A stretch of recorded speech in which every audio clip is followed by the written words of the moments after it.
So hello guys, welcome to my YouTube channel. চলো বন্ধুরা, তো আমি আবার নতুন ভিডিও নিয়ে এলাম। ঠিক আছে, তো বন্ধুরা আজকে এই ভিডিওতে তোমাদেরকে এটা বলবো যে তিন ভাইয়ের কুয়ো থেকে বাঘ তোলার গল্প। ঠিক আছে, তিন ভাইয়ের বাঘ তোলার তিন ভাইয়ের কুয়ো থেকে বাঘ তোলার গল্প। ঠিক আছে, এটা থেকে বন্ধুরা আমার ভিডিওটা একটু গল্পের মতন। ঠিক আছে, কিন্তু ভিডিওর মধ্যে তোমরা কিছু শিখতে পারবে এবং কিছু জানতে পারবে। ঠিক আছে, এবং এটা আমি জানি তো এই ভিডিওর মধ্যে কিন্তু আমি তোমাদেরকে সঠিক জিনিসটা জন্য শিখতে পারবে, তোমরা কিছু জানতে পারবে, সেটা আমি সোজা হিসাবে তোমাদেরকে বলে দিতে পারি। ঠিক আছে, কিন্তু এটা বলে দিলে তোমাদের মাইন্ডের মধ্যে এতটা কিছু আসবে না। ঠিক আছে, এই জন্য আমি ভিডিওটা একটু গল্প এবং কাহিনীর মতন বলবো। ঠিক আছে, তাহলে কিন্তু তোমরা সব কিছু বুঝতে পেরে যাবে। ঠিক আছে, তো বন্ধুরা এই ভিডিওটা পুরো আনতে দেখে যাবে। ঠিক আছে, বন্ধুরা প্লিজ একটা লাইক করে দেবে। ঠিক আছে, আর তোমরা যদি চ্যানেল নতুন হয়ে চ্যানেলটাকে প্লিজ সাবস্ক্রাইব করলো। ঠিক আছে, কারণ আমি এরকম ভিডিও দিতে থাকি। ঠিক আছে, তো বন্ধুরা চলো বেশি টাইম পাস না করে আজকের এই ভিডিওটি শুরু করা যাক। ঠিক আছে, তো বন্ধুরা একটা গ্রামে, ঠিক আছে, একটা গ্রামের মধ্যে কিন্তু তিন ভাই থাকতো। ঠিক আছে, আর সেখানের মধ্যে কিন্তু এক ভাই তার কিন্তু অনেক ক্ষমতা এবং তার কিন্তু অনেক বডি। ঠিক আছে, সেখানের মধ্যে কিন্তু একজন অনেক ক্ষমতা এবং একজন অনেক বডি, এবং দু ভাই তারা কিন্তু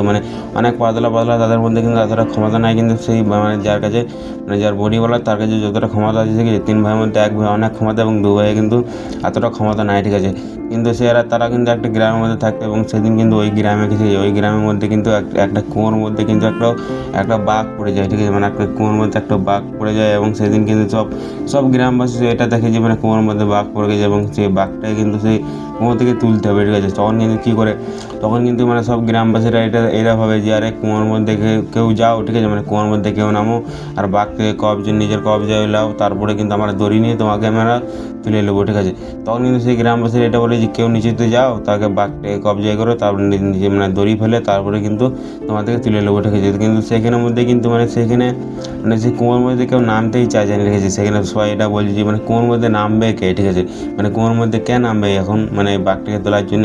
তখন কিন্তু সেখানে সব বলাবলি করছে এবং কেউ সেখানে কিন্তু নামে না। ঠিক আছে, এবং সেখানের মধ্যে কিন্তু একজন ঠিক আছে, একজন এটা বলে যে এখানে এই কুয়ো থেকে সেই বাঘটাকে তোলার ক্ষমতা কিন্তু একজনেরই আছে। ঠিক আছে, আর সেটা হচ্ছে সেই তিন ভাইয়ের মধ্যে কিন্তু এক ভাই। ঠিক আছে, যার অনেক ক্ষমতা তার। ঠিক আছে, সেখানে তখন সেই গ্রামবাসীরা এটা বলে তাহলে ঠিক আছে চলো তাকেই ডেকে নিয়ে আসা হোক। ঠিক আছে, তখন তারা সব গ্রামবাসী তারা তখন কী করে, তারা তখন চাইছে তার কাছে। ঠিক আছে, সেই তিন ভাইয়ের কাছে যায়, এবং সেই সব থেকে বড়ি বলা সে যার বেশি ক্ষমতা। ঠিক আছে, এবং তার কাছে যায়, তার কাছে যেয়ে পরে এটা বলে যে আজকে সব গ্রামবাসীরা তাকে এটা বলে যে আজকে তোমার খুবই দরকার, তোমাকে আজকে যেতেই হবে। ঠিক আছে, সেই গ্রামবাসীর সেই বডি বলে যার তিন ভাই তাকে সে বলে ঠিক আছে, তোমার আজকে খুবই দরকার, তোমাকে আজকে যেতেই হবে। ঠিক আছে, তোমার আজকে সাহায্য দরকার, তোমাকে নিয়ে তোমার সাহায্য আজকে দরকার। ঠিক আছে, এই গ্রামের লোকের। তখন কিন্তু সব গ্রামবাসী তাকে হাত জোর করে এটা বলে যে চলো আমাদের একটু সাহায্য করে কুয়োর মধ্যে বাঘটাকে এটা একটু তুলে দাও। ঠিক আছে, এটা তুমিই পারবে, আর অন্য কেউ পারবে না। ঠিক আছে, তখন কিন্তু সেই যে বডিওয়ালা, ঠিক আছে, তিন ভাইয়ের মধ্যে এক ভাই যে বডিওয়ালা তাকে এটা বলে, এবং সে এটা বলে হ্যাঁ ঠিক আছে আমি যাবো। ঠিক আছে, আমি যেয়ে বলে কুয়ো থেকে বাঘটা তুলে দেবো। ঠিক আছে, কিন্তু হ্যাঁ আমার দু ভাই সেই কুয়োতে যখন আমি নামবো তখন কিন্তু আমার দু ভাই যেন আগে থেকে আমাদের এই দড়িটা যেন ধরে থাকে। ঠিক আছে, আগে সব থেকে আগে কিন্তু তারা এই দড়িটা ধরে থাকবে। ঠিক আছে, তখন সব গ্রামবাসী এটা বলে আরে ওরা পাতলা কিটকিটে, তাদের কোনো ক্ষমতা নাই, তারা আর কী ধরবে তোমাকে। ঠিক আছে, তখন সে কিন্তু সে বডিওয়ালা সে এটা বলে যে আরে তারা পাতলা খিটখিটে হোক, তাদের ক্ষমতা আছে বা না আছে, কিন্তু ব্যাস তারা কিন্তু সেই দড়িটা প্রথমে ধরে থাকবে। ঠিক আছে, তখন কিন্তু সেই গ্রামবাসী সব বললে যে হ্যাঁ ঠিক আছে তাহলে এটাই হবে। ঠিক আছে, তখন কিন্তু সেই কুয়োর কাছে যায়, এবং কুয়োর কাছে যেয়ে পড়ে সে কিন্তু সব থেকে বড়িওয়ালা সে কিন্তু নামে কুয়োর মধ্যে। ঠিক আছে, এবং নামে তারপরে কিন্তু সবাই দড়ি ফেলে, এবং দড়ি ফেলে কিন্তু তার দু ভাই কিন্তু সে সবার সামনে দড়িটা ধরেছিল। ঠিক আছে, এবং সে যে বডিওয়ালা সে নিচে নামে, এবং সে বাঘকে কবজায় নেয়, নিজের কবজায় নেওয়ার পর ঠিক আছে সে কিন্তু বাঘটিকে যখন তুলে, ঠিক আছে, যখন কিন্তু সে বাঘটিকে সবাই মিলে তুলে টেনে, ঠিক আছে, তখন কিন্তু বাঘটি যখন উঠে যায়, এবং সেই বাঘটা ওঠার সময় ঠিক আছে উঠে যায়, তারপরে কিন্তু সে অনেক লোক দেখে। ঠিক আছে, অনেক লোক দেখতে পায় সেই বাঘটা, এবং সেটা দেখে কিন্তু অনেক ভয় খেয়ে যায়। ঠিক আছে, সেই বাঘটা তখন সে অনেক জুড়ে চিচায়, এবং সে কিন্তু এদিক ওইদিক দৌড়তে লাগে। ঠিক আছে, তখন কিন্তু সবাই কিন্তু সব গ্রামবাসী সব কিন্তু দড়ি ছেড়ে দিয়ে সব নিজের যান বাঁচাবার জন্য সবাই কিন্তু এদিক ওইদিক পালাচ্ছে। ঠিক আছে, তখন কিন্তু সব নিজের দড়ি গেলা নিজের দড়ি ছেড়ে দিয়ে সব কিন্তু পালাচ্ছে। তারপরে কিন্তু তার কিন্তু দু ভাই, ঠিক আছে, তারা কিন্তু দড়ি ধরেই আছে। ঠিক আছে, কুয়োতে জানে যে তার আমার নিজের ভাই আছে, তারা কিন্তু সেই জন্য কিন্তু তারা সেই দুই ভাই তারা কিন্তু আছে, কুয়োতে কিন্তু সেই দড়িটা কিন্তু ধরে আছে, ঠিক আছে। তারপর কিন্তু সেই মানে সে উঠে এবং সে উঠে পড়ে এটা বলে যে বডিওয়ালা এবং সে যে কুয়োতে নেমেছিল সে উপরে উঠে এবং সে উঠে পড়ে সে সবাইকে এটা বলে যে আরে বাঘকে আমি ধরে নিয়েছি, তোমরা ভয় খেও না, ঠিক আছে, সবাই এখানকে এসো, ঠিক আছে। এবং সে বাঘকে যখন ধরলে এবং সবাইকে ডাকে, গ্রামবাসী সবাইকে তখন কিন্তু তার কাছে আসে, ঠিক আছে। মানে যে বডিওয়ালা যে কুয়োর মধ্যে নেমেছিল সে তার কাছে সবাই আসে এবং সে এমন একটা কথা বলে তাদের কিন্তু মাথা নিচু হয়ে যায়, ঠিক আছে। তখন সে এটা বলে যে আরে আমি বলেছিলাম না যে আমার দু ভাই কিন্তু সবারই আগে কিন্তু দড়িটা ধরে থাকবে, কারণ আমার আগে যদি আমার দু ভাই আমার আগে দড়িটা না ধরে থাকতো তাহলে কিন্তু আমি নিচেতে কুয়োতে নিচেতে আবার নিচে পড়ে কিন্তু আমারও মৃত্যু হয়ে যেত।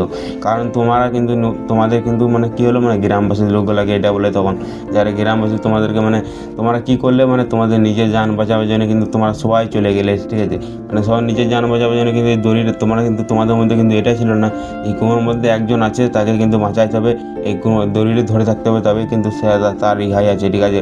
তাতেই কিন্তু তোমরা কী করলে, তোমরা নিজের যান বাঁচাবার জন্য তোমরা সবাই পালিয়ে গেলে, কিন্তু মানে আমার জানটা তোমরা কেউ দেখলে না, ঠিক আছে। তখন কিন্তু আমার লেগে কেউ ভাবলে না, তোমরা সব নিজের লেগে ভাবলে, ঠিক আছে।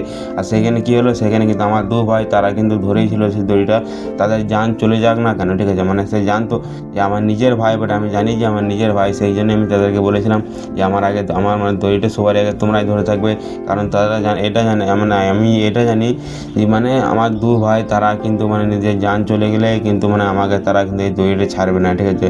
আর তোমরা কী করলে, সেই দড়িটা ছেড়ে দিলে, ঠিক আছে। মানে গ্রামবাসী সবাই সেই দড়িটা ছেড়ে দিলে, ঠিক আছে। তখন কিন্তু তাদের মাথার নিচু হয়ে গেলো, ঠিক আছে।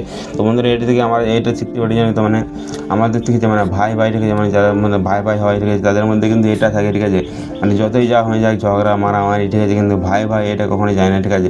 মানে সে যদি কখনো মানে আমার ভাই থেকে সেই যদি বিপদে পড়ে থেকে যায় তাহলে কিন্তু আমরা কিন্তু তাকে সাহায্য করতে যাই, ঠিক আছে। এবং ভাই ঠিক আছে, ভাই এমন, ঠিক আছে, কোনো বিপদে পড়লে কিন্তু সাহায্য হয়, ঠিক আছে। মানে সেই কথা তার সঙ্গে কথা হোক বা না হোক বা ঝগড়াই হয়েছে, ঠিক আছে। তো বন্ধুরা মানে কখনো এটা তোমাদেরকে বলে দিই, ঠিক আছে, মানে কখনোই মানে নিজের ভাইয়ের থেকে বেশি অন্য কেউকে ভরসা করবে না, ঠিক আছে। মানে নিজের ভাইয়ের থেকে বেশি অন্য কেউ কখনো ভরসা করবে না, ঠিক আছে। আর নিজের ভাই সে ভাই হয়, ঠিক আছে, মানে নিজের রক্তের মধ্যে, ঠিক আছে। সে নিজের রক্তের কিন্তু সে কখনো আলাদা হয় না, ঠিক আছে। তার সঙ্গে যতই যা হয়ে যাক, ঠিক আছে। মানে নিজে অন্য কেউ ভরসা করার থেকে তোমার নিজের ভাইকে অনেক ভরসা করতে হবে, ঠিক আছে। তোমাদের আশা করি তোমরা বুঝতে পেরেছি, ঠিক আছে। তোমাদের প্লিজ একটা লাইক করে দিও, ঠিক আছে। তোমাদের প্লিজ একটা সাবস্ক্রাইব করে দিও, ঠিক আছে। তোমাদের টাটা পাবে, পরে ভিডিও দেখা হচ্ছে।